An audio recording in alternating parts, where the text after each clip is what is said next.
Connecticut has just become the 19th state to legalize pot. Governor Ned Lamont signed the state's new recreational marijuana bill today at 12:15. It legalized recreational marijuana for adults 21 and older, coming up on July 1st. And with the official legalization of recreational marijuana, it raises some new concerns over impaired driving. And joining us live to discuss this is AAA spokesperson Amy Parmenter. Amy, as always, thanks for being with us.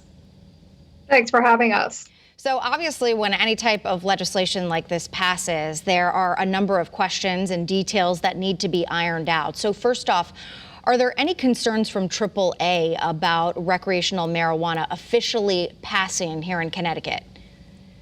Yes, so as a matter of national policy, AAA opposes the legalization of recreational marijuana strictly because of traffic safety concerns. That said, we did work with the governor's administration to try to ensure that the legislation, should it pass, would have some built-in protections or precautions in terms of impaired driving. But it absolutely is an issue. Frankly, it was an issue before legalization, and so that's only going to ramp up even further now. So the concerns with impaired driving, how does AAA feel in regards to how marijuana can potentially impact drivers who are under the influence? Yeah, so we know that there's new research out, even just within the past week, that shows that those states that have legalized marijuana have seen a jump in crash rates. So really, at this point, it's about public education and letting folks know that even though the drug is legalized, driving under the influence of the drug is not legalized any more so than it would be for any other legal yet impairing drug.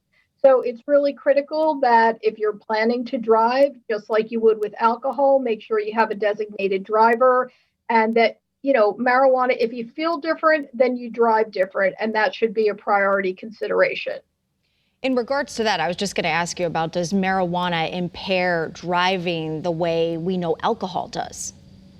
Yeah, it actually impairs driving differently. So your reaction times are slower, and it's a different drug. So the impact on the body and the brain is different, but it is an impairing drug. The effect is impairing, and that means it's going to affect your driving as well.